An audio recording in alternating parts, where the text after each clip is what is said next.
Bonjour à toi et bienvenue sur Faire et défaire. Je suis Alice et avec ce podcast, je collecte les histoires des personnes qui m'inspirent, par ce qu'elles font, par ce qu'elles sont et par les projets qu'elles construisent. Aujourd'hui, je rencontre Younes Rarbaoui. Il est Dean chez Lyon, l'école de l'ère entrepreneuriale qui est née au sein de The Family. Vous connaissez peut-être The Family, c'est une structure d'accompagnement de start-up qui a énormément contribué à l'écosystème entrepreneurial au niveau européen et qui y contribue d'ailleurs encore. Je voulais rencontrer Younes parce que c'est un touche-à-tout. Il est d'abord entré chez The Family sur la partie investissement où il cherchait les prochaines startups où The Family allait investir. Il a aussi travaillé aux côtés d'Alice Zaguri, la CEO de The Family, sur la loi Pacte avec le gouvernement. Il crée aussi énormément de contenu sous plusieurs formes, à travers les programmes de Lyon, à travers des articles, à travers des conférences, des cours qu'il donne à Sciences Po et plus récemment à travers un livre qui s'appelle Le Livre de la Jungle qu'il a coécrit avec Annabelle Bignon, qui est elle la CEO de Lyon. Au cours de cette interview, Younes donne ses astuces pour investir dans des startups, il donne aussi ses astuces pour créer du contenu. On est aussi longuement revenu sur la deuxième partie du podcast sur toute l'écriture et l'édition d'un livre, qui est un sujet qui m'intéresse beaucoup. Et ce que j'ai beaucoup aimé de l'interview, c'est qu'on se rend compte que chez The Family, Younes a vraiment trouvé un équilibre qui lui correspond. Il est dans un environnement qui lui permet de pouvoir toujours faire des choses différentes et du coup de satisfaire son côté touche-à-tout. Je vous laisse découvrir ça. Bonjour Younes. Bonjour Alice. Merci de me recevoir chez Lyon. Moi, je t'en prie, merci à toi de m'avoir sollicité. Ça me fait plaisir. Avec plaisir partagé. Du coup, est-ce que tu peux te présenter? Parce que j'oublie toujours des choses, donc je vais te laisser te présenter. Avec plaisir. Donc, je m'appelle Younes Rarbaoui, j'ai 26 ans, je suis Dean chez Lyon, qui est l'école de l'ère entrepreneuriale. Alors, Dean, ça veut pas dire grand-chose chez nous, mais c'est calqué sur ce qu'on retrouve dans les universités américaines, les doyens, qui sont à la fois les dépositaires pédagogiques de l'ensemble de ce qu'on apprend dans ces universités-là, un peu les référents, et qui sont en général des gens qui essayent de prendre pas mal de perspectives et de hauteur sur les sujets propres à l'université. Et donc c'est ce que j'essaye de faire à Lyon. J'ai deux grands métiers qui sont à la fois producteurs de contenu, écrire des articles, aller faire des conférences, donner des cours pour promouvoir un peu notre vision, nos valeurs. Et l'autre, c'est un peu plus chef d'orchestre opérationnel de nos différents programmes de formation, de nos cours, des intervenants qu'on sélectionne. Donc voilà ce que je fais aujourd'hui. Et que dire d'autre? Auparavant, j'ai bossé à The Family pendant quasiment 4 ans. Où j'ai fait une variété de jobs assez incroyables et que je pourrais pas tous lister là tout de suite. Mais voilà, j'ai évolué dans l'écosystème entrepreneurial entre Paris et Londres. J'étais basé à Londres à l'époque, mais je bougeais beaucoup en Europe. Mais justement, comme je te disais, tu me parles de Londres. La première fois que je t'ai vue, donc c'était à un talk de Lyon il y a 2 ans, et tu étais à Londres. Et si je me souviens bien, tu étais deal flow. Ouais, je faisais du deal flow. Exactement. Et je me suis rappelé de toi parce que je me rappelle pas de tous les gens qu'on a vus, même si j'ai pris des notes sur tout le monde. Toi, je me suis rappelé de toi parce que tu disais que tu avais un attrait particulier pour tout ce qui mêlait art et intelligence artificielle. Oui. Et ça m'avait marqué parce que j'avais jamais ni entendu personne en parler, ni moi-même imaginer une connexion. Et je trouvais ça très malin, très intéressant.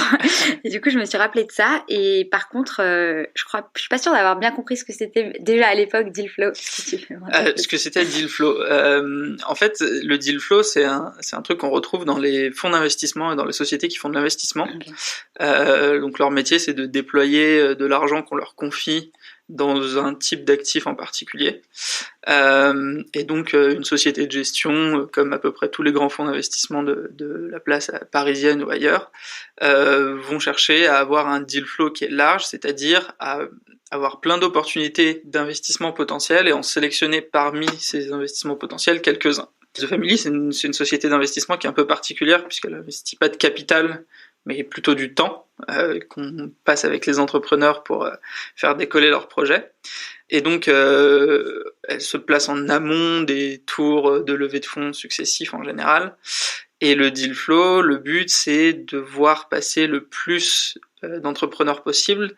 Le souci étant que, a priori, ils sont connus par personne, puisqu'ils n'ont pas de structure qui les accompagne encore, et c'est vraiment des gens qui viennent de démarrer. Et donc tout l'intérêt du deal flow dans une boîte comme The Family, c'est d'être capable d'en générer plus et de faire que les entrepreneurs viennent à soi. Et ensuite, parmi cette masse d'entrepreneurs qui candidatent, de sélectionner ceux avec lesquels il peut y avoir un intérêt de travailler. Donc c'est ce que je faisais quand j'étais à The Family. C'est assez passionnant, parce qu'on apprend plein de choses sur la manière de fonctionner des entrepreneurs. On fait plein d'erreurs. Ce qui est top, c'est que à The Family, on nous laisse faire plein d'erreurs, et ça permet d'avoir une courbe d'apprentissage qui est assez raide, et en fait, on monte très vite en maturité. Par exemple, toi, t'as fait quoi comme erreur à ce niveau-là? Je pense que la plus grosse erreur que j'ai faite, c'est qu'avant The Family, je travaillais dans le monde de l'investissement classique, entre guillemets, donc à l'autre bout du spectre, c'est-à-dire au lieu d'être au tout début de la vie des entreprises, j'étais plutôt sur des entreprises qui étaient très grosses, très matures, où les valorisations, on parlait de milliards à chaque fois. Et c'est un monde très particulier parce que tu fais des analyses assez profondes, chiffrées, sur le business model de la boîte, tu fais des business plans à 5 ans, à 10 ans, tu essayes de dérisquer le maximum tes décisions, et dès que tu es sûr qu'il y a peu de risques, c'est là où tu vas. Et en fait, à l'inverse, dans le très très early stage, je pense que ce qui est important, c'est de moins faire confiance aux chiffres et à l'analyse stratégique d'un marché ou ce genre de choses. C'est plus de faire confiance aux entrepreneurs et d'être capable de juger leur tempérament entrepreneurial. Et c'est pas facile. Et donc c'est probablement les plus grandes erreurs que j'ai faites, c'est de faire confiance à des gens qui étaient bons gestionnaires, bons businessmen, mais qui n'étaient pas forcément bons entrepreneurs. D'accord, du coup, il y a eu t'as dû apprendre en plus ce que c'était vraiment qu'un entrepreneur, mais au sens de valorisation, quoi, comme un capital. En fait, moins au sens de valorisation, plus au sens de qu'est-ce qui va faire que la boîte ou le projet qu'il est en train de monter, où il y a probablement des centaines de concurrents ailleurs dans le monde qui sont en train de faire la même chose, pourquoi est-ce que cette équipe va fonctionner et va être capable de passer à l'étape d'après. Et au final, c'est pas négliger tous les aspects business qui sont importants, mais c'est juste que dans l'ordre des choses, ils viendront ensuite. Ce qui est important au départ, c'est très simple, hein, mais c'est trouver ce qu'on appelle le product market fit. Et donc, pour trouver ce product market fit là, il faut avoir un certain type d'entrepreneur. Et tout l'enjeu, c'est de juger, d'essayer de préjuger si ces personnes peuvent l'avoir ou pas. C'est très dur. Ouais. Y a pas de recette miracle. Moi, j'avais ma petite grille dans ma tête, mais j'ose pas prétendre que c'était le truc parfait. Mais c'était juste mes guides qui me permettaient de me repérer un peu et de voir si tel ou tel entrepreneur allait fonctionner avec nous. C'était vraiment un tweet to personalize, c'était une mise sur la personne. Bah en fait, si tu veux que je te détaille un peu tout ça, il y a 3 choses que j'essayais de regarder. En fait, c'est plutôt au niveau de l'équipe que de la personne. D'accord. Il y a peu d'entrepreneurs idéaux. Enfin, ça existe même quasiment pas. Une personne qui arrive et qui a toutes les bonnes fées qui se sont penchées sur son perso. On a peut-être vu une dans toute l'histoire de The Family, mais c'est pas la norme. Et donc c'est au niveau de l'équipe que ça se joue. Il y a 3 choses. C'est est-ce que cette équipe va fonctionner ensemble? Est-ce qu'il y a une bonne dynamique d'équipe entre les cofondateurs? C'est comme un couple, hein. Est-ce que ces 2 personnes ont l'alchimie nécessaire, ou 2 ou 3 ou plus, hein, d'ailleurs, ont l'alchimie nécessaire pour que ça fonctionne sur le long terme? Il va y avoir des hauts, il va y avoir des bas, il va y avoir des succès, il va y avoir des échecs. C'est la vie de toutes les entreprises qui se lancent. Est-ce qu'ils vont être capables de surmonter toutes ces épreuves ensemble? Première question. Deuxième question, est-ce que ce groupe d'individus s'attaque à la bonne problématique? Il y a des gens qui respirent très fort la joie de vivre, les marchés un peu plus B2C, qui auraient envie de faire des choses hyper lifestyle pour les enfants, peu importe, et qui se lance dans la cybersécurité. Et en fait, c'est essayer de faire rentrer des carrés dans des ronds, quoi. C'est pas fait pour eux. Et même s'il y a une opportunité de marché, il y a sûrement quelque chose à faire. Qu'ils ont peut-être même la bonne approche du marché. C'est juste comme il y a une décorrélation entre qui ils sont et ce qu'ils font. Sur le long terme, ça risque de pas fonctionner. Et le troisième truc, c'est est-ce que cette équipe a les bons caractères entrepreneuriaux. Et là, il y a quelques traits, c'est est-ce qu'ils sont ambitieux, est-ce qu'ils sont résilients, est-ce qu'ils sont adaptables, parce que le but c'est d'aller du point A au point B, mais ce sera jamais la ligne droite qui va fonctionner, il va falloir prendre des détours. Et est-ce qu'ils pourront s'adapter à chaque détour et changer leur fusil d'épaule? Est-ce que c'est des gens sympas? Parce que ça compte aussi beaucoup. Hein, si tu investis chez eux, tu travailles avec eux. Donc exactement. Et puis ensuite, l'une des grosses valeurs de The Family, c'est la communauté. Aussi. Et donc, quand on fait rentrer des gens dans la communauté, ce qu'on doit veiller, c'est que ils vont pas déséquilibrer cette communauté-là et qu'ils vont jouer le jeu. De partager avec les autres entrepreneurs, du pay it forward, on est vachement là-dessus. Donne aujourd'hui, ça te reviendra peut-être dans 1 an, dans 10 ans, peu importe. Et ça, c'est un critère d'investissement même. Est-ce que vous est déjà arrivé de ne pas investir dans une boîte parce qu'elle ne pouvait pas être capable de participer au pay it forward? Pas directement là-dessus, mais il y a des gens que tu sens pas. Et tu vois, c'est vraiment, c'est très intestinal comme réaction. Très épidermique, tu peux pas leur dire comme ça, donc tu trouves une fausse raison. Ouais, je crois pas au marché, ou reviens plus tard si t'as des meilleurs KPI. Et en fait, non, la raison c'est juste que qu'il y a pas de fit personnel. Ça arrive et on l'assume très bien. Notre but c'est pas de travailler avec tout le monde, c'est de travailler avec ceux qui vont bien fitter dans la communauté et qui sont suffisamment ambitieux pour qu'on génère de la valeur. Ouais, des gens choisis quoi. Exactement. Et par rapport à toutes les 3 du coup dimensions que tu as énumérées qui te servaient de guide en tout cas pour décider ou non d'investir, c'est pareil, c'est pas des métriques comme tu pouvais avoir dans ton plutôt du côté multinational. Ouais. Du coup, comment tu faisais pour évaluer ces qualités beaucoup plus humaines, parce que là il n'y a pas de tableau avec un passif, un actif et à la balance. Malheureusement. Ou heureusement, je sais pas. Plutôt heureusement. Heureusement.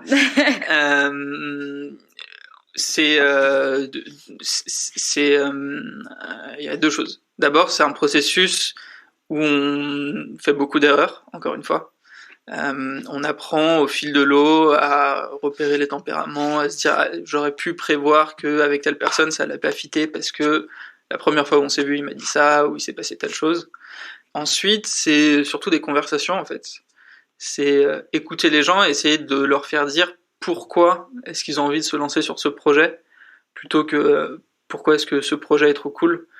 L'un des gros avantages de The Family par rapport à n'importe quel autre type d'investisseur, c'est que justement, comme on investit essentiellement du temps, plus que du capital, on peut faire des choses qui sont vachement contre-intuitives.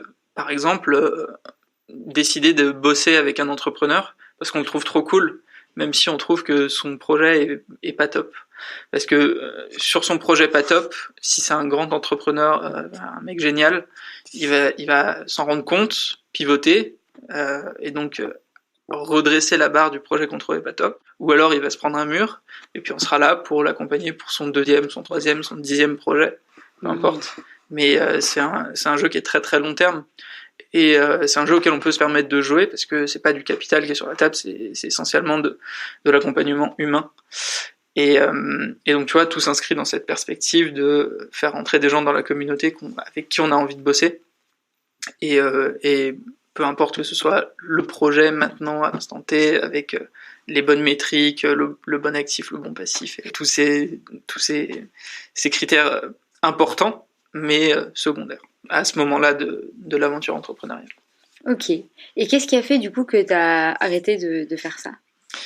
Plusieurs choses. D'abord, The Family, c'est une petite structure où il y a beaucoup de place pour l'autonomie et où on t'invite à essayer de faire plein de choses différentes. J'adore l'image que peuvent avoir Alice Zaguri et Oussama, qui sont deux des cofondateurs de The Family, qui disent le but c'est que on amène chacun des employés au bord d'une falaise, on les pousse dans le dos et on leur dit, tu vois l'étoile là-bas, construit un avion puis rejoins là. Donc en fait pendant ta chute, le but c'est d'essayer de voir si t'arrives à t'en sortir, et une fois que tu t'en sors, de toujours monter la barre et de continuer à être ambitieux. Qui t'a poussé? C'est une bonne question. Oui, tu t'es jeté tout seul. Non, il y a eu un peu des deux. Je trouve que c'est quelque chose qui est partagé par les trois cofondateurs chez The Family, donc Alice, Oussama et Nicolas Collin.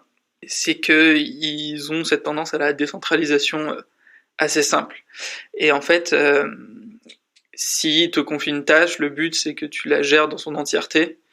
Et comme ils ont des agendas qui s'accumulent très rapidement, ils délèguent très vite et te font confiance. Et la confiance est le critère cardinal pour avoir une entreprise qui fonctionne comme ça. Mais je sais pas, par exemple, j'ai repris une partie du cours de Nicolas Collin à Sciences Po, et maintenant je suis prof affilié à Sciences Po. Ça fait 2 ans que j'ai eu un peu le temps de m'habituer, et maintenant je fais ça avec grand plaisir, etc. Mais au départ, c'était juste que lui avait pas le temps de faire ces 12 sessions, et donc il a dit, on va prendre 4 employés qui vont faire chacun 3 sessions, et ça commence comme ça. Et puis après, tu commences à donner des cours, puis tu y prends goût, puis on te dit, tiens, on va faire un talk à droite, à gauche. D'ailleurs, ce que t'as dit, c'était pas si bête, tu devrais écrire un article. Et après, donc au début, on te suggère des trucs et tu dis, ah oui, tiens, pourquoi pas, et tu le fais. Et tu vois que ça fonctionne, et donc tu y prends goût et tu continues. Et puis ensuite, t'es dans une dynamique où c'est toi-même qui te met des nouveaux défis. Et je pense que ça caractérise bien en fait tout mon passage à The Family, c'est que y a un truc qui a été très cool, et j'ai jamais eu l'impression de m'ennuyer, parce que j'avais tout le temps des nouveaux défis qui se présentaient, et j'ai l'impression d'aimer ça en fait. J'ai toujours besoin d'un challenge, d'un défi supplémentaire. J'aime pas faire les choses 2 fois, parce que après tu tombes dans une zone de confort, et puis quand c'est valable, je pense, à l'échelle individuelle, à l'échelle d'une entreprise, à l'échelle d'une société. Quand t'es dans une zone de confort qui est trop importante, tu t'encroutes un peu. Et si tu t'encroutes, tu laisses la place à d'autres personnes qui sont plus rapides, plus agiles, de te dépasser. Donc là, je parle des entreprises. À l'échelle individuelle, c'est simplement que tu perds un peu d'edge, et ce qui fait le plaisir de se lever le matin pour moi et d'aller bosser, c'est de me dire, tiens, je sais pas trop de quoi la journée sera faite, mais je vais apprendre sur le tas, quoi. Et pour autant, si tu avais fait 2 fois, entre guillemets, certains projets, peut-être que tu l'aurais fait la 2e fois mieux que la première.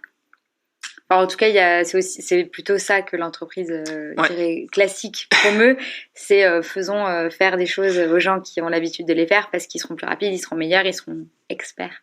Ouais, c'est vrai. Alors moi, c'est marrant parce que ça recoupe vachement un talk que je dois donner ce soir sur l'apprentissage.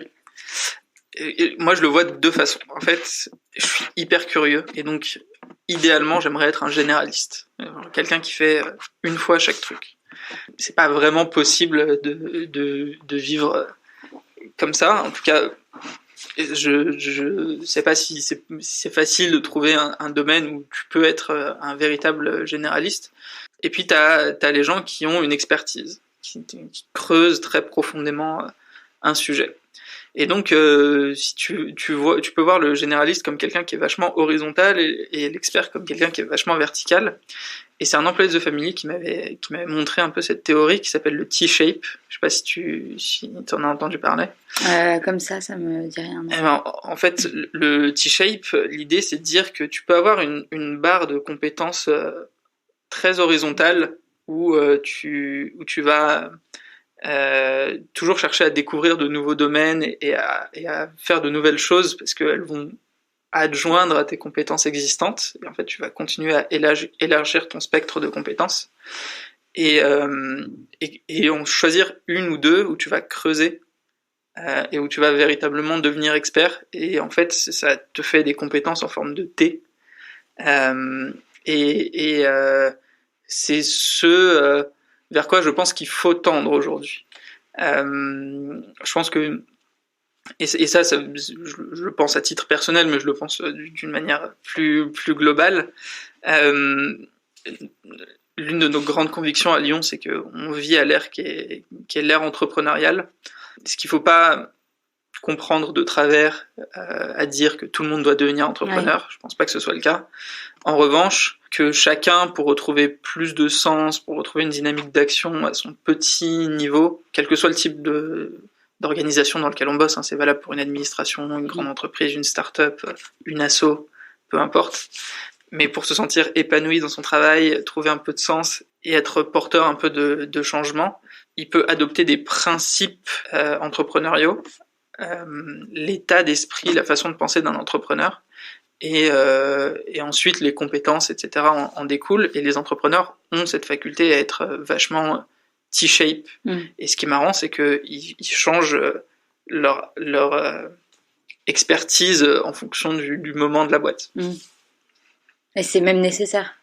Ouais, c'est carrément nécessaire, parce que si tu regardes un peu l'aventure d'un entrepreneur ou d'une équipe entrepreneuriale, jamais deux fois le même métier. Exactement. Au départ, tu as 3-4 personnes qui travaillent sur un sujet, donc c'est des opérateurs qui doivent trouver leur product market fit. Ensuite, ils ont peut-être une équipe de entre 10 et 50 personnes, c'est des managers. Ils délèguent, ils pilotent la performance de leur équipe, enfin bref, tout ce que peut faire un manager au quotidien, donner du feedback à leur team, etc. Et ensuite, ils doivent se transformer en leaders qui montrent la voie pour l'ensemble de l'entreprise, qui établit les grandes directions, qui met en place les grands principes de ressources humaines et de gestion de l'ensemble des valeurs, de la culture de la boîte. Et c'est des métiers qui sont complètement différents. Et c'est très difficile de passer les caps à chaque fois. Tu peux avoir des gens qui sont, je sais pas, d'excellents codeurs, qui au début créent un produit qui est génial, mais qui n'arrivent pas à passer l'étape suivante. Et en fait, c'est rare d'avoir des gens qui sont capables de passer l'étape suivante. Même dans les très très grosses boîtes, il y avait un article de Ben Thompson de Stratechery que j'ai beaucoup aimé au moment du départ du patron d'Instagram, de Facebook, qui disait que Instagram c'est un super produit et que les gens qui ont fait Instagram sont des entrepreneurs qui ont une vision produit qui est folle, mais que c'est en entrant dans la galaxie Zuckerberg que Instagram est devenu un super business. Et en fait, même quand t'arrives à faire une application qui a des centaines de millions d'utilisateurs, t'en es pas encore nécessairement au niveau où tu vas être le grand leader qui est capable de la passer à l'étape d'après. Alors ça a des travers, hein. Et puis même Zuckerberg est pas le meilleur des leaders. On voit tout ce qui lui est tombé dessus entre 2017 et maintenant. En partie justifié, hein, d'ailleurs. Facebook s'est comporté de mauvaise manière dans plein d'endroits, ça lui retombe dessus.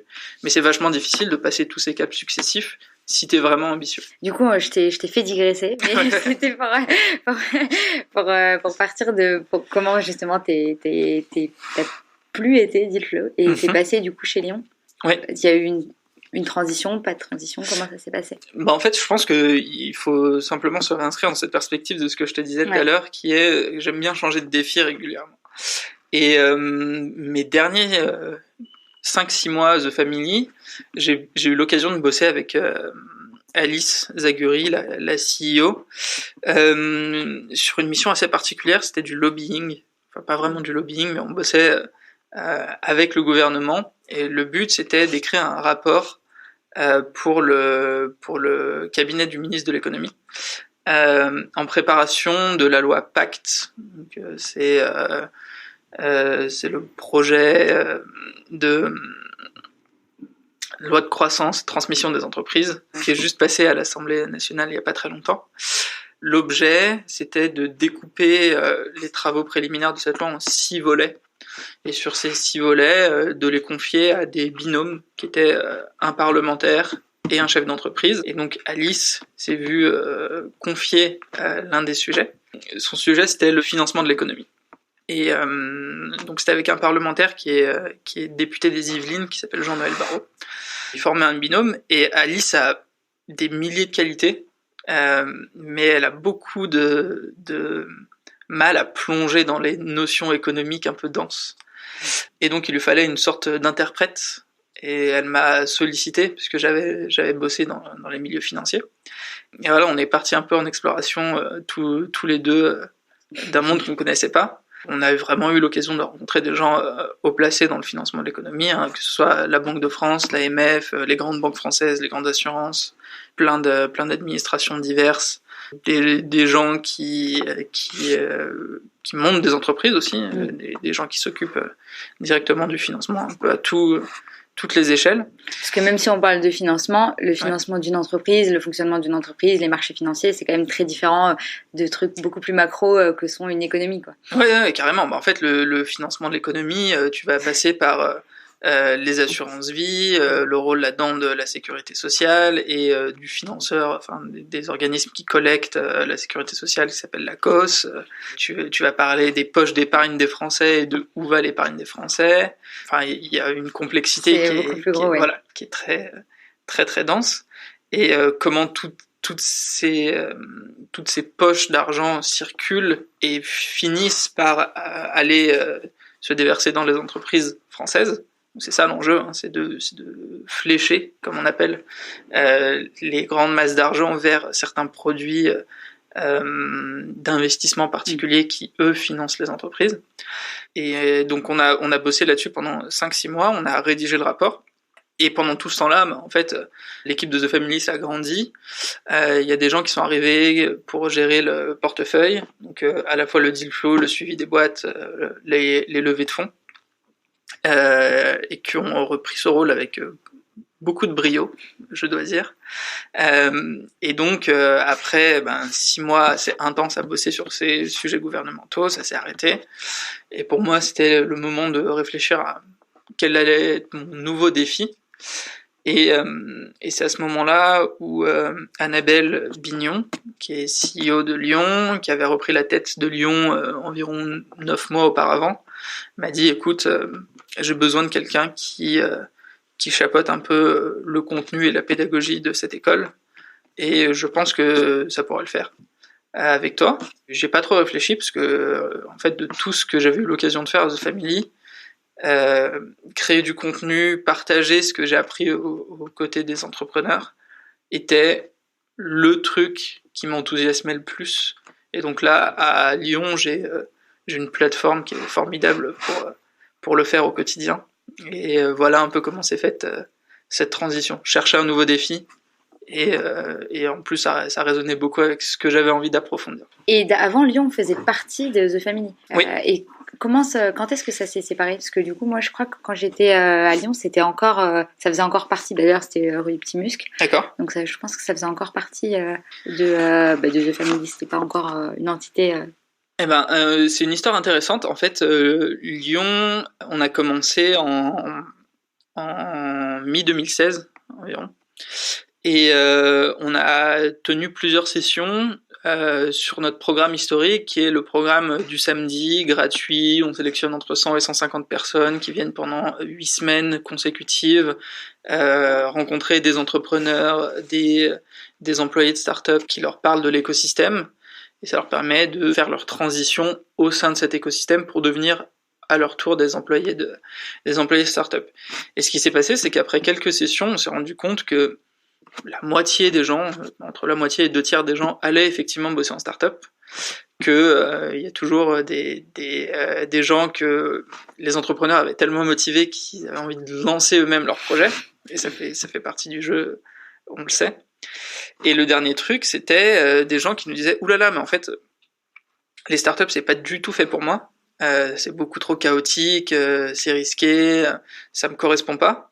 En revanche, il faut que je vous remercie parce que vous m'avez permis de découvrir des nouvelles façons de travailler, des nouveaux outils, et surtout un nouvel état d'esprit que j'essaye de mettre en place dans ma boîte.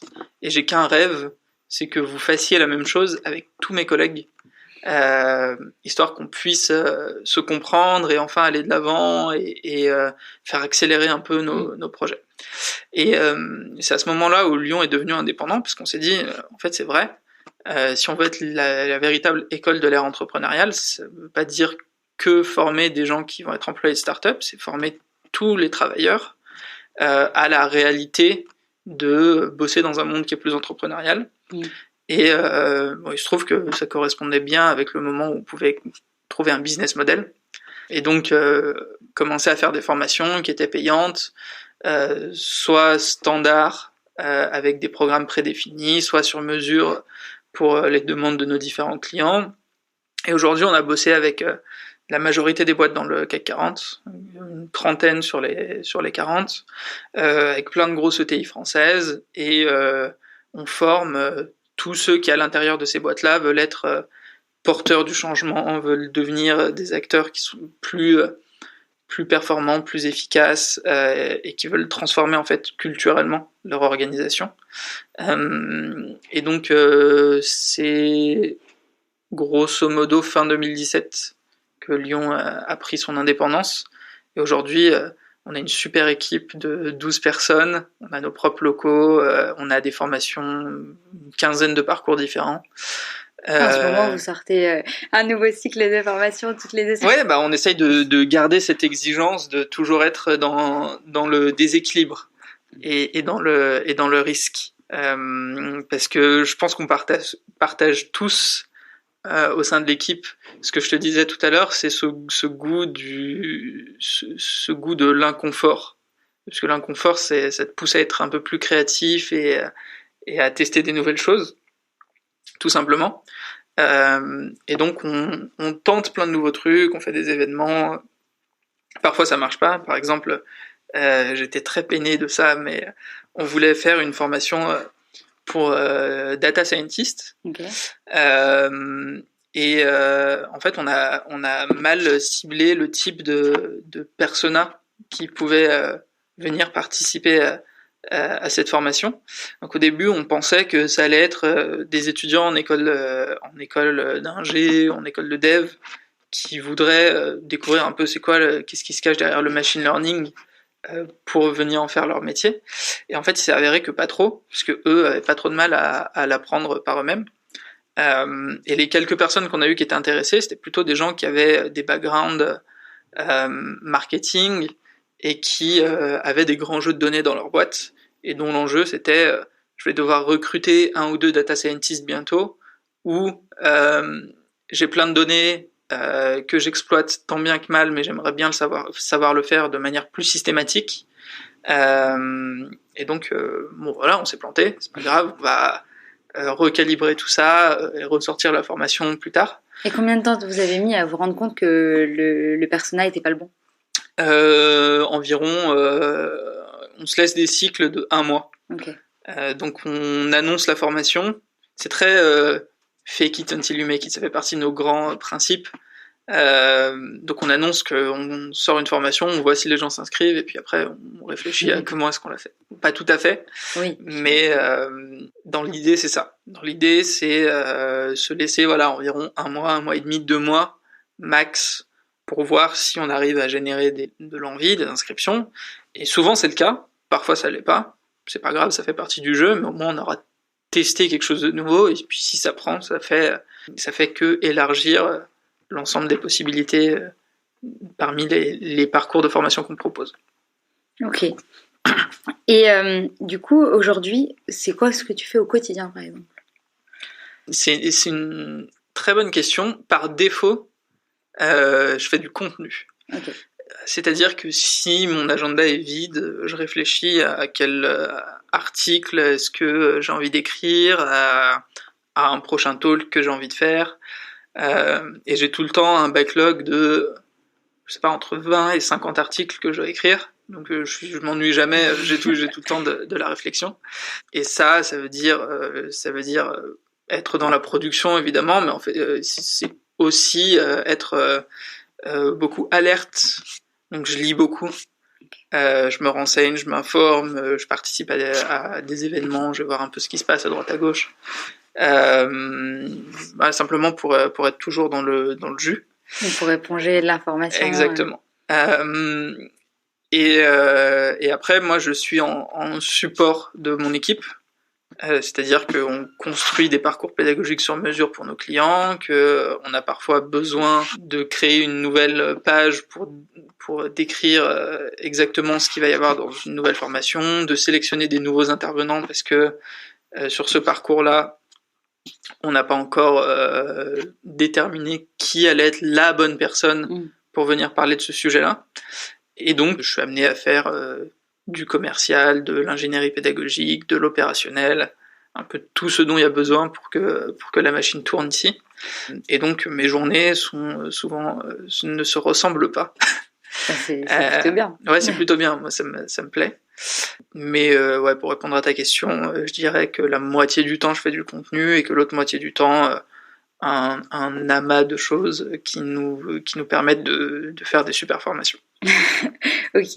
Et justement, je t'en parlais avant de commencer à enregistrer. J'imagine qu'avec cet état d'esprit du coup de grande itération qui est propre autant à The Family qu'à Lyon, il y a dû y avoir des moments où ça a dû être un peu compliqué. Et j'aurais aimé savoir quel type de moments ont été compliqués et comment tu avais réussi à t'adapter pour retrouver une position, pas de confort, mais en tout cas où tu dépasser une difficulté particulière. C'est une bonne question. En fait, je trouve que les moments les plus difficiles, c'est ceux où t'es un peu entre deux eaux et justement où t'es trop dans une position de confort parce que tu commences à faire des choses qui sont mécaniques et quand tu fais des choses qui sont un peu mécaniques, machinales comme ça, tu débranches ton cerveau et c'est toujours très dangereux de débrancher ton cerveau. Parce que tu perds la perspective de pourquoi tu t'es mis sur telle tâche, de quel est l'objectif final, et tu fonctionnes par automatisme.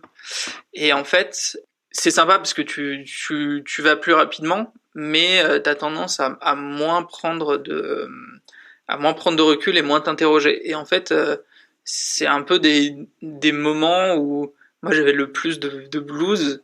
C'est quand j'avais pas de nouveaux gros défis où je me dis oulala, mais comment est-ce que je vais faire ça? Parce que au moment où t'es au pied de la montagne, effectivement ça fait peur, mais t'as pas d'autre choix que de te dire comment est-ce que je vais arriver à monter, et puis tu poses un piolet, puis un autre piolet, puis tu grimpes et tu regardes pas le sommet, et puis au final t'arrives en haut.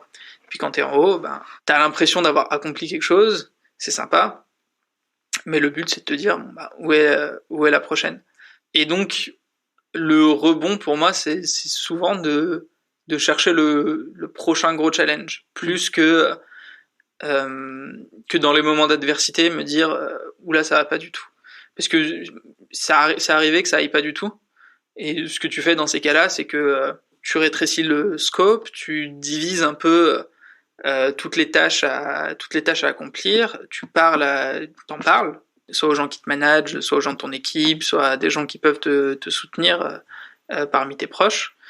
T'essaies de trouver des experts. Un truc que j'adore dans l'écosystème entrepreneurial, c'est que les gens sont vachement ouverts. Ça m'est jamais arrivé de dire salut, j'ai un problème là-dessus, vraiment on n'y arrive pas, est-ce que t'as une heure à passer avec moi pour m'expliquer comment ça fonctionne, et que la personne me dise non désolé. Ça arrive qu'ils disent j'ai pas trop le temps, tiens lis telle ressource ou parle plutôt à telle personne.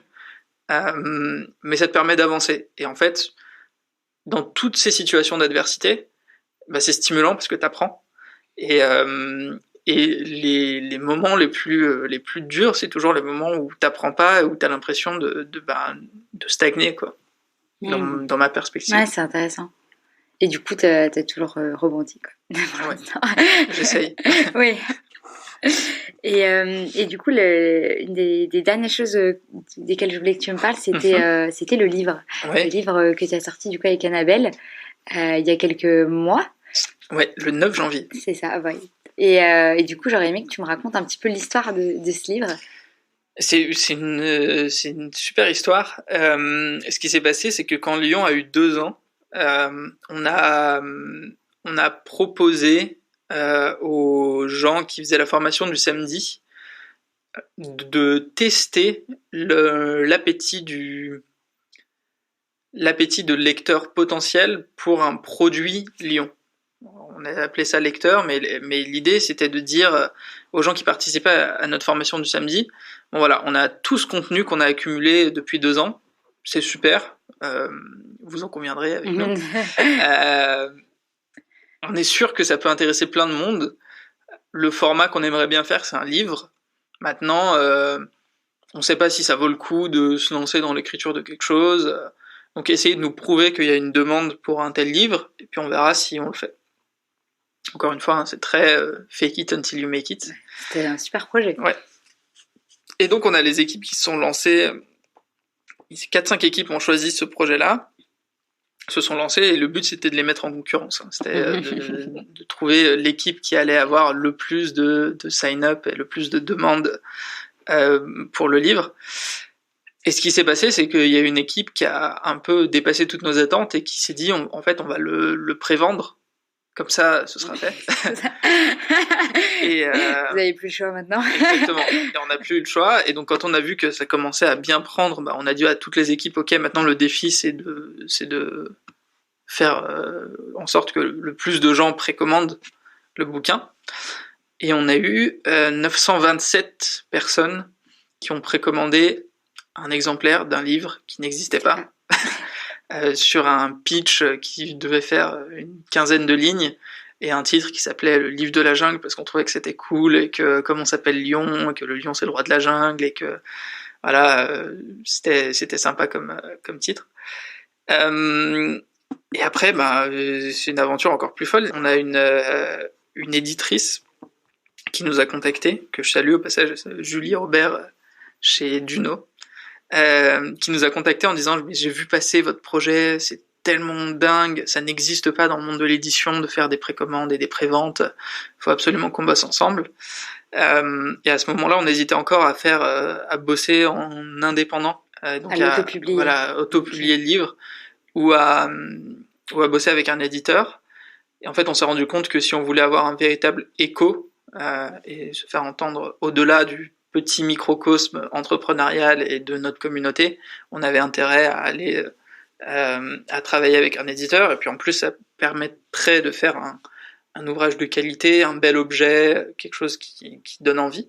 C'était vraiment très différent les deux perspectives, parce qu'on a tendance à pouvoir moi j'avais l'impression en tout cas qu'aujourd'hui ça peut être compliqué, alors après peut-être pas quand on s'appelle The Family, mais de se faire éditer, et du coup ça peut être un peu une voie d'être sûr d'être édité, mais en même temps, du coup, il n'y a pas le réseau de distribution, il y a quand même des choses à remettre en perspective. Ouais, c'est ça, en fait, il y a pas mal de différences. Les grosses différences, c'est sur... je pense véritablement qu'il y a une meilleure qualité aux ouvrages qui sont pas self-published, parce que tu as tout le processus éditorial qui est parfois long et pénible, je pourrais t'en dire quelque chose, mais qui a pour effet de corriger pas mal des erreurs de première intention que tu avais et qui au final vont pas parler à tous tes lecteurs.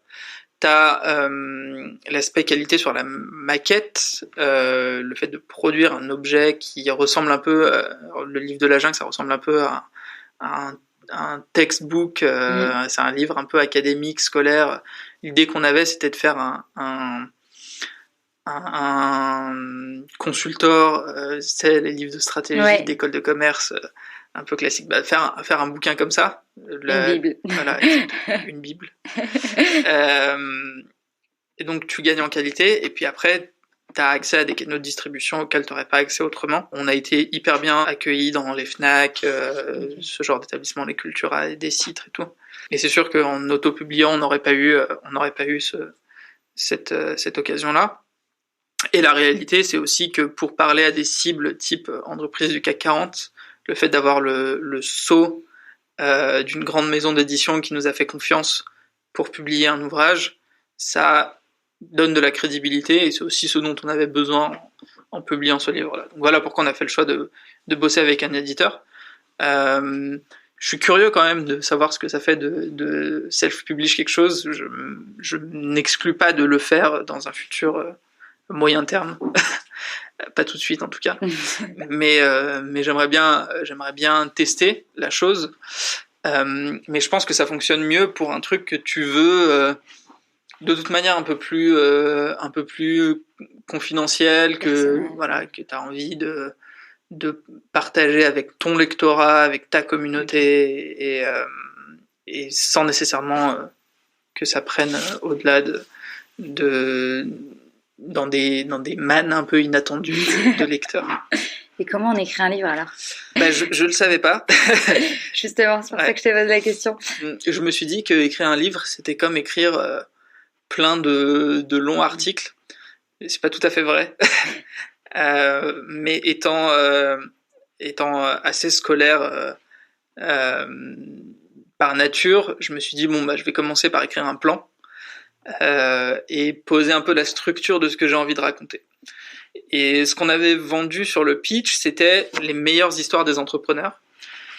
Et donc ça, au final, c'est facile entre guillemets, mais tu vois, s'il s'agit juste de faire du cherry picking de quels ont été les meilleurs cours à Lyon, on les met un peu en forme et on en fait un bouquin. Ça aurait eu un grand intérêt, mais pour moi, il me manquait un ensemble de choses. Et j'ai souvent tendance à voir le livre découpé en 4 parties, mais moi je le vois en 2 parties qui sont toute la science que peut venir chercher un employé de start-up, et ensuite les illustrations. Et ces 2 parties qui se répondent, il y a un côté qui est un peu plus théorique, qui va déterminer un peu tout ce que tu as besoin de savoir si tu as envie de devenir employé de start-up, ou si tu es employé de start-up et que tu te poses des questions. Et tu as un spectre qui est assez large, hein. Ça commence de qu'est-ce que c'est qu'une start-up à peu près combien de stock options j'ai de droit en fonction de la maturité de ma boîte, ou plein d'autres choses. Et ensuite, les études de cas, c'est entrer dans le détail des métiers qu'on peut faire en tant qu'employé de start-up. Et donc là, on les a regroupés par grande verticale: product management, développement, growth hacking, sales, tout ce qui peut exister dans ce monde-là. Et donc, en fait, une fois que tu as cette architecture, tu sais à peu près où tu vas, ce qui est rassurant. Tu fais valider par quelques personnes. C'est là où l'éditeur nous a fait des remarques en disant c'est un peu déséquilibré à tel endroit, est-ce que tu penses pas qu'il vaudrait mieux intégrer tel chapitre ou tel machin dans tel chapitre. Et là, c'est vraiment un œil particulier que l'éditeur t'apporte, et c'est assez agréable. Et ensuite, pourquoi c'est agréable ? C'est agréable parce que les remarques sont pertinentes, et c'est assez difficile d'avoir du retour du feedback sur ce que t'écris. Tu sais, dans le monde entrepreneurial est absolument obsédé par le feedback et la culture du feedback et le feedback en permanence, et comment faire plus de feedback, toujours du meilleur feedback, etc. Dans un travail d'écriture, c'est assez compliqué, parce que les gens qui vont prendre le temps de lire en détail ce que tu as écrit, de s'interroger et de te faire des retours pertinents pour améliorer tout ce contenu-là sont peu nombreux. Oui, déjà. Et en fait, c'est normal, hein, parce que on a tous un spectre de temps qui se réduit de plus en plus. Il y a tellement de contenu qui est produit que on peut pas accorder à chaque article qu'on lit, à chaque tweet, chaque machin, du temps d'attention et du feedback de qualité. Et donc c'est agréable d'avoir ces retours-là de la part de quelqu'un dont c'est le métier, parce que c'est assez précis, c'est souvent pertinent, et ça permet d'améliorer l'arc général. Ça n'empêche pas de m'être pris le bec plein de fois avec mes éditeurs sur le wording, la façon d'amener quelque chose. Un de mes grands désespoirs, c'est que sur la première version du manuscrit, toutes mes blagues avaient été coupées. T'en avais fait beaucoup plus que ce qu'il y a dans le... Un peu plus, pas beaucoup plus, mais je m'étais fait plaisir. Et puis bon, il y a des choses sur lesquelles on se dit bon bah tant pis, celle-là je la laisse passer, et d'autres sur lesquelles on se dit non, mais en fait ça fait partie de mon style, de ma manière d'écrire, j'ai envie que ça se retrouve. Et oui, donc je reviens à ce que je disais. Après, il y a le travail d'écriture, qui est complexe. C'est vachement solitaire. Alors, la manière dont ça s'est passé, c'est qu'on l'a coécrit, Annabelle et moi. C'est moi qui ai fait tout le travail d'écriture, et Annabelle a relu tous les manuscrits, m'a fait plein de commentaires. Et donc, en fait, tout ce qu'elle m'a suggéré a quasiment été intégré. Et donc, en fait, j'ai fait le travail a priori, elle a fait le travail a posteriori. Donc, c'est une œuvre collective, mais il n'empêche que écrire et rédiger, tout ça, c'est un travail qui est vachement solitaire. Comment tu t'es organisé d'ailleurs pour écrire du coup? Parce que j'imagine qu'en plus de toute la production de contenu que tu pouvais faire chez Lyon et de ton soutien, écrire en plus sur un gros sujet comme ça, tu peux pas te dire j'ai 15 minutes, je vais glisser 15 minutes de rédaction entre deux trucs. Non, c'est sûr que ça marche pas. Moi, il y a un article qui m'a vachement marqué quand je bossais à The Family qui s'appelle Maker Schedule, Manager Schedule de Paul Graham, et qui en gros explique que il y a deux types de personnes. Il y a les gens qui sont makers et il y a les gens qui sont managers. Un maker, ça va être quelqu'un qui écrit, un dev, quelqu'un qui fait du produit, quelqu'un qui a besoin de construire quelque chose. Et un manager, c'est quelqu'un qui a besoin d'interagir avec ses équipes, qui a besoin d'interagir avec le monde extérieur, avec des partenaires, avec des clients, peu importe.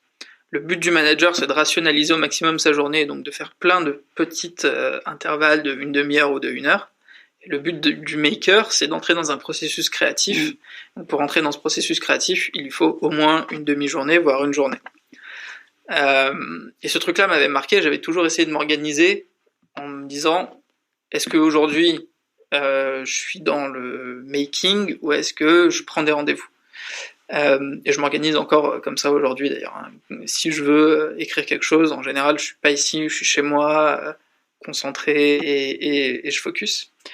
Mais là, pour le livre, en plus, il y avait toute la quantité. Et la chance, entre guillemets, que j'ai eue, c'est que on a fini la campagne de précommande mi-mai. Et donc, j'ai commencé à écrire début juin. Et on avait fixé avec l'éditeur d'avoir un manuscrit finalisé pour mi-septembre. C'est quand même ouais, c'était short. Il était censé être plus court, beaucoup plus court que ce qu'il n'est. Sur le contrat initial, on avait quelque chose comme 256 pages. Parce que le contrat initial, du coup, définit le nombre de pages. C'est indicatif, donc c'est à titre indicatif. Heureusement. Et je crois qu'au total, j'ai écrit 450. Et le livre final fait 376. Donc en volume, on a bien dépassé. Mais du coup, j'avais 3 mois devant moi, qui étaient des mois calmes dans le monde de la formation et des ventes aux grands groupes. Juin, juillet, août, c'est pas les mois les plus actifs.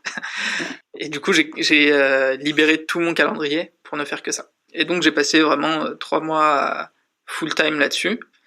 C'est très particulier parce que t'as des journées où t'as beau te poser devant ton ordi, t'as pas l'inspiration, chaque phrase que t'écris est nulle, tu produis pas grand-chose, et t'as des journées où ça coule naturellement, tu commences à 8h du mat et tu lèves les yeux, il est 22h et t'as écrit 25 pages. Et c'est cool. C'était pas les journées les plus fréquentes malheureusement, mais elles sont arrivées, donc c'était sympa. Il y a plusieurs choses. Pour moi, t'as les moments où je savais ce que j'avais envie de dire très précisément, parce qu'il s'agissait que de coucher sur le papier des choses que j'avais pu dire dans d'autres articles ou auxquels j'avais déjà réfléchi. Et puis t'avais les moments de réflexion où il fallait déployer de nouvelles idées. Prendre de la hauteur. Voilà, prendre de la hauteur. Et là, ce que j'aimais bien faire, c'est aller me balader. Aller au musée, aller au ciné, écouter de la musique, juste m'ouvrir l'esprit, m'ouvrir les chakras, pour que de temps en temps, t'aies un déclic et tu te dises « Ah ouais, tiens, j'avais pas vu les choses sous cet angle-là ». Et en neurosciences, c'est assez connu que t'as 2 états de cerveau et de réflexion. T'as l'état focus, où t'es concentré sur une tâche, et puis t'as l'état diffus. Et Et tous les plus grands créateurs savent très bien maîtriser leur état diffus parce que ils réfléchissent en tâche de fond en fait à ce sur quoi ils sont en train de travailler et en le confrontant avec quelque chose qui est complètement différent, ça va débloquer et créer de nouveaux chemins synaptiques. Et donc c'est de là d'où peut venir leur créativité. Ils vont regarder les choses sous un œil neuf. Et je pense que ça a pas mal fonctionné dans mon cas. J'allais souvent... Les gens avaient l'impression que, au lieu de bosser, j'étais en train de me balader. Mais je soutiens que j'étais vraiment en train de bosser. Et voilà, c'est un processus qui est un peu long, qui prend plusieurs mois. Je travaillais par chapitre. Et donc à la fin de chaque chapitre, j'envoyais ça à l'éditeur qui me faisait des retours. Comment tu sais si un chapitre est terminé ou pas? Bah moi en fait j'avais mon architecture. Ouais, ok. Et donc quand t'as rempli toutes les sous-sections, Okay. A priori t'as dit tout ce que tu voulais. En fait je me suis pas contraint du tout. Donc vraiment ma première version c'est une version où j'ai écrit tout ce que j'avais envie de dire sur un sujet. Et ensuite j'ai coupé. D'accord. Parce qu'il y a des choses qui étaient moins pertinentes où je me suis dit tiens ça ferait plutôt l'objet d'un article séparé. Mais quand j'étais en pleine réflexion sur un sujet, j'étalais vraiment tout ce que j'avais envie de dire sur ce sujet, sans trop de limites et sans trop de restrictions.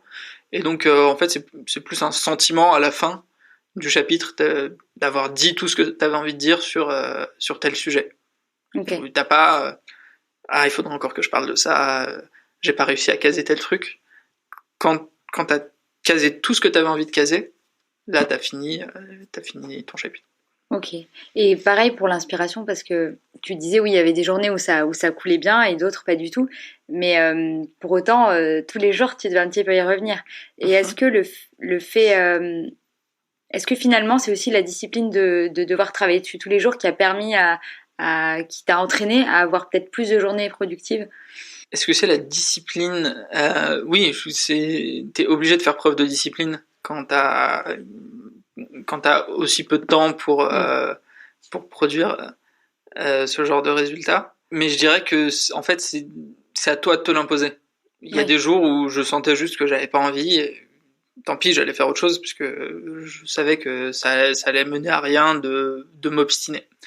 Et donc la seule discipline que tu devais avoir, c'est d'y revenir régulièrement, ne serait-ce que pour réfléchir, te replonger dans ce que tu as écrit, te dire est-ce que c'est bien pertinent, est-ce que la suite va devenir naturellement ou est-ce que là ça bloque, et donc en fait faire le test de remettre ton ouvrage sur le métier, puis de voir si ça va prendre, si ça va fonctionner ou pas. T'as un texte que j'adore, que j'avais découvert au lycée avec ma prof de français de seconde, qui est le chant 1 de l'art poétique de Nicolas Boileau. Et je trouve que c'est un des textes du répertoire français les plus puissants.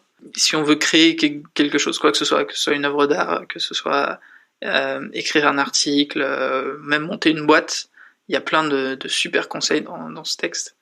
Et t'as un moment où il dit « Hâtez-vous lentement et sans perdre courage, 20 fois sur le métier remettez votre ouvrage, polissez-le sans cesse et le repolissez, ajoutez quelques fois et souvent effacez. » Et donc en fait, ta discipline doit pas être une discipline de j'y suis tous les jours et je sprint et j'essaye de produire, parce que au final, tu vas te retrouver à écrire très souvent et à effacer très souvent, et ça fait partie du jeu. Et il faut juste avoir une discipline de long terme en disant bah voilà, il faut que je me remette devant, pas nécessairement pour produire mais au moins pour y réfléchir. Okay. Et si ça vient, ça vient, si ça vient pas, tant pis. Ok. Et c'est quoi les grandes difficultés que tu as rencontrées dans la production ou dans la sortie, dans tout le processus de création du livre? Alors il y a quelques difficultés qu'on n'avait pas anticipées au niveau un peu plus logistique, on va dire. Tu prévends 927 livres à des gens qui sont partout dans le monde, il faut leur envoyer. Donc là, il faut faire appel à des logisticiens. Il y a tout un tas de choses qu'on avait vraiment pas anticipées et qu'il faut prendre en compte. Il y a des petits détails comptables sur comment est-ce que tu prends en compte la pré-vente versus du chiffre d'affaires traditionnel. Ça se calcule pas du tout pareil? Ça se calcule pas du tout pareil parce qu'en fait on a utilisé Kickstarter en disant que c'était de la pré-vente et Kickstarter c'est une plateforme de dons et de financement. Et donc en fait, les dons ont un traitement comptable qui est vachement différent du revenu. D'accord. Et c'était un tout petit peu complexe à gérer par la suite, notamment avec les gens qui nous demandaient des factures, etc. Alors qu'on pouvait pas en établir. Quand tu te lances sans trop savoir dans un projet comme ça, c'est top d'avoir tous les gens qui te suivent, mais c'est sûr que tu feras des erreurs au passage. Le but, c'est de les rectifier. Les grandes problématiques, le distribuer, en faire parler à la sortie du livre. Okay. On a eu quelques articles de presse, quelques apparitions de télé, c'était cool. Là, l'un des gros enjeux, c'est de faire sortir le livre du milieu start-up. Et de l'entre-soi, quoi. Exactement, et de faire en sorte qu'il aille toucher un peu plus de monde. On a vendu 4000 exemplaires jusqu'à présent, c'est top, c'est déjà une belle réussite. Et ce qui nous ferait plaisir à Annabelle et moi, c'est qu'on puisse aller conquérir des gens avec ce livre qui, initialement, se seraient pas penchés sur le monde des startups. Parce que, au-delà d'apprendre plein de choses sur l'entrepreneuriat et sur comment fonctionne l'écosystème entrepreneurial, il y a aussi plein de conseils, d'outils, d'astuces pour gérer sa propre carrière. Et c'est un type de réflexion qu'on n'a pas souvent, parce que c'est très introspectif, parce qu'il faut prendre le temps, parce qu'il faut avoir le bon déclic, parce qu'il faut se poser les bonnes questions, parce qu'il faut sortir d'un modèle mental préétabli, social, où les choix de carrière sont un peu dictés. Et pour toutes ces raisons, on n'a pas l'habitude de penser très fortement à ce qu'on a véritablement envie de faire et de mettre en place dans sa carrière. Et c'est dommage, puisque au final, on passe 40, 50 années de nos vies à travailler. Et donc, c'est quelque chose qui a le mérite, enfin, qui devrait avoir le mérite de notre attention pendant 400 pages d'un bouquin qui a été écrit à cet effet. C'est vrai que le livre nous fait nous poser des questions sur où est-ce qu'on en est, ce qu'on veut, très clairement, de manière assez tranchée, et ça aide aussi à dire, à pas se voiler la face sur, on nous caresse pas dans le dos, c'est assez bien pour se dire, bah voilà, si tu veux aller là, c'est quand même bien de te le dire et de faire ce qu'il faut en conséquence. Et par rapport justement à la manière de travailler à Lyon, et donc ton travail ici, travailler avec un éditeur qui est peut-être pas non plus un dinosaure en termes d'organisation, mais c'est quand même une organisation. Comment toi t'as travaillé avec une maison d'édition, sachant que j'imagine que ça devait utiliser des outils, des manières de faire, de communiquer, desquels tu t'étais un peu libéré, quoi. Alors ça a été particulier, mais non, j'ai eu deux super éditrices qui se sont passées le relais, Chloé Shields et Julie Robert, qui nous ont vachement bien accompagnés. Et en fait, moi, j'ai utilisé, par exemple, j'écris tout sur Google Docs, parce que c'est un outil qui est pensé pour ça, c'est collaboratif, c'est fait pour prendre les commentaires de tout le monde, il y a le suivi des modifications, c'est accessible depuis à peu près partout, je crois, dans le monde, il n'y a pas de problème de sauvegarde. Tout ça fait que ça me paraissait naturel d'écrire sur cet outil-là. Il s'est avéré que par la suite, on a dû passer à l'échange par mail et par document Word. Et donc là, j'ai résisté comme j'ai pu, essayer de faire passer les gens sur Google Docs, mais bon, visiblement, c'était pas possible, puisque il faut mettre des repères un peu canoniques pour le maquettiste. Certains symboles veulent dire certaines choses pour le maquettiste. qui lui est pas là pour lire et faire des commentaires, mais il est simplement là pour fondre le texte dans la maquette. Donc il faut que le texte soit un format spécifique. Et pour avoir ce format spécifique, c'était pas possible de le faire sur Google Docs, c'était simplement possible de le faire sur Word. Donc c'est une histoire de concessions successives. J'en ai discuté avec Jonathan Lefebvre, qui est un de nos intervenants à Lyon, qui était l'ancien responsable du customer service chez Capitaine Trainline, et qui lui aussi a écrit un bouquin qui est top d'ailleurs, hein, l'obsession du service client, qui est sorti chez Duno aussi. Ouais. Et il me disait, moi c'était un cauchemar à tel point que je suis en train de réfléchir à quel software est-ce que je pourrais mettre en place pour faciliter le travail d'édition. Je l'ai pas vécu comme un cauchemar. Je pense que c'est bien aussi, et surtout pour ce qu'on fait à Lyon, de se rappeler que la réalité dans les entreprises un peu plus traditionnelles est vachement différente de celle qu'on peut connaître dans le monde entrepreneurial, et que il y a des gens qui ont des habitudes, des manières de fonctionner au quotidien qui leur conviennent, et que c'est pas dans notre intérêt de tout aller casser, tout aller bouleverser du jour au lendemain, mais le but c'est de les accompagner pour faire la transition. Et donc je l'ai pris avec philosophie parce que c'est notre métier aussi de faire ça. Ok. Et du coup, c'est quoi tes prochains projets maintenant pour Lyon, ou pour toi dans Lyon ou dans The Family? Alors, en ce moment, je réfléchis à plusieurs choses. Donc, il y a beaucoup de formations que j'ai envie qu'on sorte. De revenir à mes premières amours de la finance. J'aimerais bien qu'on fasse une formation qui soit dédiée au CFO. Je suis en train de travailler là-dessus. A priori, ce serait pour septembre. Je réfléchis à plutôt moyen terme à un deuxième bouquin. J'ai plusieurs pistes. Le truc un peu évident, ce serait de faire le tome 2. Ouais. Parce que comme on a tout le temps des nouveaux cours, on a des nouvelles intervenants, et donc c'est assez facile de faire la mise à jour de ce qu'on a déjà raconté. Mais je pense que je partirais plus sur un essai plus court et qui s'intéresse plus au monde des organisations traditionnelles. Parce que là, on a bien exploré le monde des startups et c'est très sympa. Mais le but, c'est aussi d'aller toucher les gens qui ont envie d'entrer dans l'ère entrepreneuriale, mais qui travaillent dans d'autres types de structures. Donc je commence à réfléchir à ça. Qu'est-ce qu'on a d'autre ? On aimerait bien arriver à faire un produit de notre formation du samedi. J'en dis pas plus, mais on a des petites idées en tête. Donc voilà, pas mal de projets, disons moyen terme, que j'ai envie de mettre en place et qui devraient voir le jour d'ici la fin de l'année. Ok, merci beaucoup Younes. Merci à toi. Merci encore à Younes d'avoir partagé son histoire avec moi, et merci à toi d'avoir écouté l'épisode. S'il t'a plu et que tu veux me soutenir, tu peux laisser une note à ce podcast, ça m'aide énormément.